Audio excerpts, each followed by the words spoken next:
Hey everyone, it's Ashley here, producer of Exit Buddy, and today I'm bringing you back one of my all-time favorite episodes. This conversation with Air Force veteran Jaimee Freeman is still one of the most honest and insightful transition stories that I think we've had the chance to share on the podcast. She opens up about shedding that strong military identity, the courage it took to turn down a lucrative job offer, and how she landed her dream SkillBridge internship at National Geographic. So, without further ado, here's my producer pick, Jaimee Freeman on Exit Buddy. This is Kathleen, and today I'm flying solo, and I'm thrilled to introduce you to someone that I actually met on LinkedIn because we were both networking on LinkedIn, and then I thought she would be a really great volunteer at B-Sides Charm, and she was game. So we have Jaimee Freeman. She is an Air Force veteran of 28 years of service and now exploring a new chapter with National Geographic. Jaimee, welcome to the show. Thank you, Kathleen. Yes, and I loved that opportunity and networking. I couldn't say no to helping. It was great. So thank you. Yes, and it was great to see your shiny face in a sea of black t-shirts. So that's what it was. So take me back to your days growing up on a farm in Arizona that eventually led to your military journey. I understand that you didn't have a TV, but you did have a National Geographic subscription and a desire to learn a new language. I did, yes. So I was born in Wilcox, Arizona, a small town of 4,000 people. And I have 6 siblings, and my dad had a farm. Dad and mom had a farm. And this was a U-pick farm. We worked on the farm. We had no TV, mainly to keep us on track with farm production. But we did have a subscription to National Geographic. And so we'll talk about how that comes full circle. But I during my childhood, I had a lot of interaction with customers that would come to the farm. Just a lot of people from different parts of the world. Most of these people lived in Tucson and Phoenix that would come to Wilcox. But, I remember a Lebanese family who always came, some Indian families who came.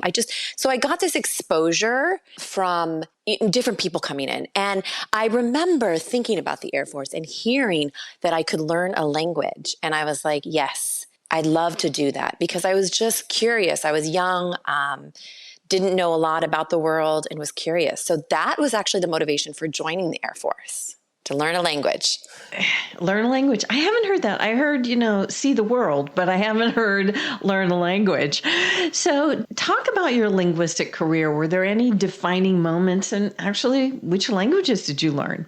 So I first learned Vietnamese. I fell in love with it. I started doing some amazing work. I actually had an opportunity to go to Vietnam and look for MIAs with a team. So that was really cool. And then I got out of active duty and I went into the Air Force Reserve, which I have totally loved. And they gave me the opportunity to learn Arabic. So in my Arabic work, I was able to do a lot of counterterrorism work, a lot of fulfilling work to keep our military members safe around the world. So that was really fulfilling. And then I ended up going to graduate school in Cairo, Egypt, which was also really, it was just really eye-opening, and I learned a lot, and I was grateful for that opportunity because I was a reservist. So I went over there during my off time of not drilling. Wow. Sounds like just really great opportunities. So in our pre-call, you sort of talked about making this conscious effort to pivot. So tell me about filling in these sort of gaps in your skill set that led to you having an event planning role at the Pentagon. I interviewed for a position. So I was at the unit level for 20 years of my career. So I interviewed for a unit position or a Pentagon position with the Chief Master Sergeant of the Air Force. So it was Khalith Wright at the time. And I interviewed with his exec, and then they brought me into the Pentagon and I interviewed with him. And he was like, Jaimee, you're hired. And he goes and he said, you know what? So you are going to be the one of the execs. And they started talking about the job, and I just kind of piped up and I said, you know what? Project management is really my strength. And they said, oh, well, then I think you should be the special events planner. Because I was so thankful that one, I spoke up, and two, that Chief Wright he was just knowledgeable enough to know like this girl has talents and that I'm going to utilize, and I'm not going to stick her into this exec role. I'm going to stick her into something that I think she can excel at. And so for the next 2 years, I planned events, and really that's a lot of project management. And I started thinking about it, especially after COVID. I thought, I do not want to be I loved Intel, but I think I don't want to be working in the future in a skiff. So how can I pivot my career and use some of my skills and market myself in another way?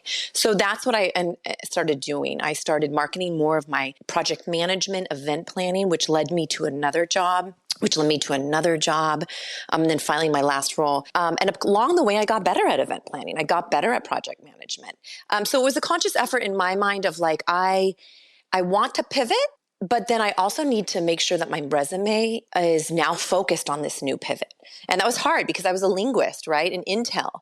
I had to just mention that in a resume. I couldn't really create a resume that was linguist focused. I had to create a resume that was events focused, that was project management focused. Through those years, I was able to pivot and say, I'm going to do this because this is what I enjoy. Yeah, career pivots are very interesting, and I've done several in my career, and it's fascinating that you really do have to rebrand yourself. You really do have to repackage yourself. And kudos to you for doing that during your military career, because a lot of people talk about having to do it after their career or after their military career and pull things out. And so give us an example. It sounds like during COVID, you had to not only do an event, you had to do a virtual event like many of us had to do. I remember pivoting all of our events to virtual during COVID, and that was very interesting. So there's event planning, and then there's event planning for the first time during a pandemic, virtually, for the military. I'm sure there's a variety of your skill sets that you had to draw from.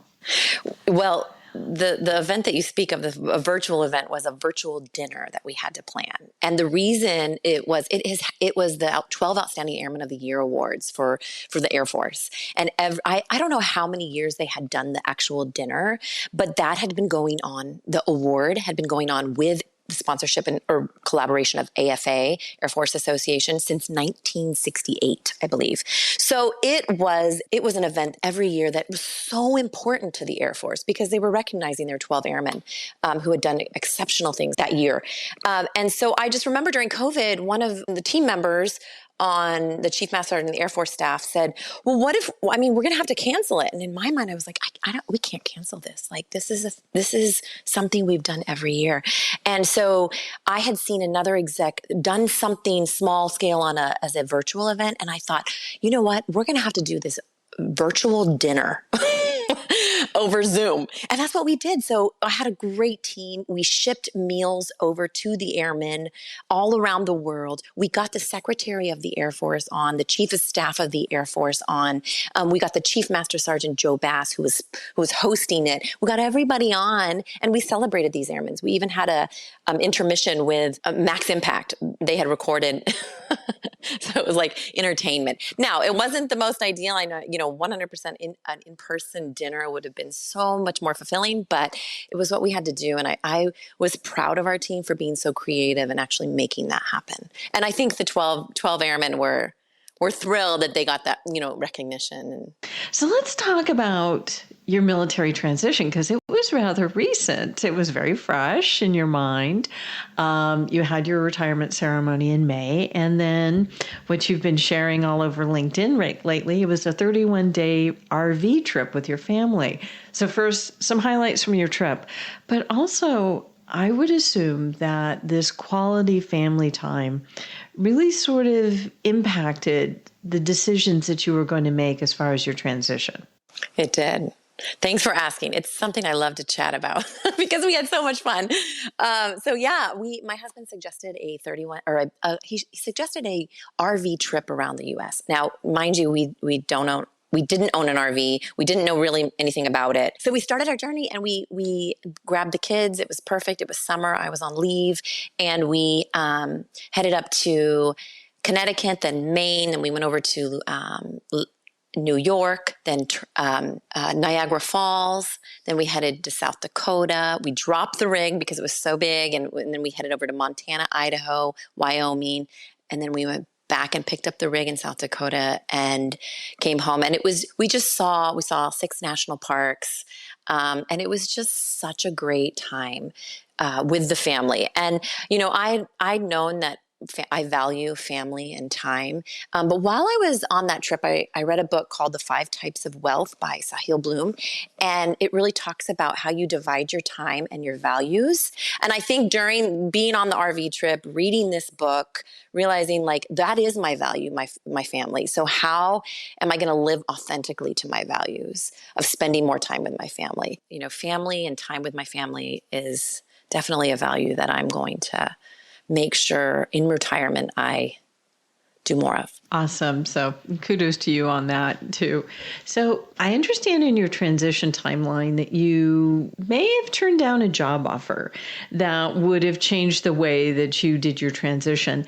And I wanted you to share a little bit about that because I know that it is sort of that gut check for a lot of veterans when they're transitioning to take that first offer, to jump at the first thing because they think it's a great thing. But, a statistic I throw out all the time, which has been tried and true, is from the Department of Labor, over 80% of veterans leave their first job out of the military because it was the wrong decision. Tell us a little bit more about the courage to make that call. So this was probably early spring. I got a call and from a wonderful friend I know and for a wonderful company. And she said, "Hey, Jaimee, I think there's an opportunity for you to do event planning for this company." And the pay was great. I even met and it sounded so exciting. And she's like, we really need you. So you're going to have to kind of, if you can, maybe accelerate your transition. And for a moment, Kathleen, I thought about it and I came home and I was like, wow, Joel, like maybe this opportunity is it. And just like, my husband's great. He just asked me questions like, is this really what you want? How do you feel about accelerating your transition? And actually, Kathleen, the reason I was considering this was because of fear. It was because of fear of saying, I need to take the first thing I get. It's enough money. I'm not going to have enough money, so I need to make sure I get this. And I need to make sure I line everything up perfectly. And maybe even if that means quickly running through things to do it. And I realized that I was actually considering it and kind of thinking that it would be a good idea because of that. So I pulled myself back and said, you know what? Stick with your plan, Jaimee. Your plan was to you have it all mapped out. You got your VA, your time with your family this summer, your SkillBridge, which at that time I hadn't really nailed one down. Stick with your plan and do not let fear of the unknown dictate what job opportunities you're going to take. Because, I didn't know that statistic, Kathleen, actually, but I have heard a lot of my friends, come from their first job and they're like, no, I mean, it paid a lot, but I did not like it. I wasn't happy and I couldn't do it. Like I've heard that over and over. So for me, it was like, okay, that I've learned that. Let me just rewind and think about that a little more. So you're currently in SkillBridge, but I had never heard that you could do SkillBridge with National Geographic. So tell us a little bit about SkillBridge with National Geographic and a little bit more about advice to people pursuing their dream opportunity with SkillBridge. So I'm the first for Nat Geo. I don't think people knew they could do it. And I think that now that I'm in it, I think that they're going to be more open to, other opportunities for other SkillBridge members. But yeah, so I am on the photo book department. So it's an incredible opportunity. I'm learning so much. I love the organization. I love the people that I work with. And so essentially I'm on the photo design portion of the photo book. So, the books that are like 100 places you need to visit or adventures of a lifetime. The coffee table books, that's the department I'm in. It's just been wonderful. I'm soaking it all in. I grab my coffee, my Nat Geo coffee every morning, and I walk around and it's fantastic. I really feel like there's 3 things that got me to the point where I could, other than the amazingness of Nat Geo and just them taking me on, right? The first one, and there's 3 things, and I always say it's building a skill. And the second one is networking. And the third one is taking your shot, really. And that first one, building your skills. So a while ago when I was in the Pentagon, I read a book called Designing Your Life, and it talked about different career paths that you can take and that there are a lot of fulfilling aspects of life, but you can't land your dream job if you don't develop the skills. So at that time, I was working on event planning. So that was one of my skills. I had just picked up photography by buying a used professional camera, taking a manual class. So building those skills for that opportunity, right? If I wasn't a photographer and if I didn't have some of that project management experience, I don't think I would have been a good fit. During my LinkedIn journey, probably about 3 or 4 years, I met a girl named Martha McPhee, and she is an event planner. She's amazing. She's a wonderful human being, very generous with her time. And she actually was like, Jaimee, hey, about 4 years ago, maybe 3, she said, Jaimee, you want to get on a Zoom and we can chat? And I was like, yes, that would be amazing. So we chatted and we kept in touch, and over the years, we kind of just touched base. And she asked me, Jaimee, where are you going to do SkillBridge? And I said, Martha, I really, really want to do it with National Geographic. And she's like, wow, like, that's great, Jaimee. She said, I have a contact. Why don't you send me an email and I will reach out to this contact. So networking, like, I wouldn't have been able to even have that contact or known Martha without networking on LinkedIn, right? So I go back and I thought, and that comes to the third thing that I say is taking your shot. Like, I could have gone back and written Martha an email and said, hey, Martha, I love this opportunity. But I thought, what can I create that can articulate to National Geographic some of my skills and what the program is? So I ended up working over 2 weeks on a proposal that explained what SkillBridge is, showing my pictures, telling my story.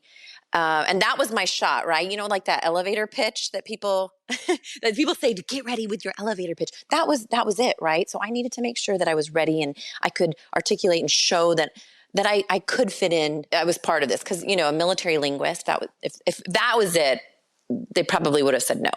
So I sent it to her, and she sent it to Walt Disney, who owned, you know, Walt Disney SkillBridge program. I talked with them. They connected me with National Geographic contacts, and here I am. So yeah. So thank you for preaching the networking. My pleasure, because it's definitely something that is not taught or shown in the military. So definitely doing the networking. So let's talk a little bit more back to the Jaimee rebranding. And you had to shed your chief mentality or your chief identity, the persona, the uniform, the way you speak, and you became Jaimee. So how did you navigate that? Was it, you know, you sort of like whippity-doo-dah and a fairy godmother came along and hit you on the head? Or was it a sort of step-by-step process that you did? It was definitely a process. And I think I started it about 5 years ago, of who I am. Yes, I'm a military member. Yes, I'm in the U.S. Air Force. Yes, I'm a chief. But what else is part of my identity? And, you know, part of that was photography. Part of that was my family. Part of that was the activities and hobbies I do outside of the military. And I started kind of thinking through that. I think this is really important for all military members, but specifically enlisted E9s, because you can get up to a point where you are a chief or you're a command chief. But if you're not developing those skills or even kind of identifying those skills that you have, it's going to be very hard to translate that on the outside, right?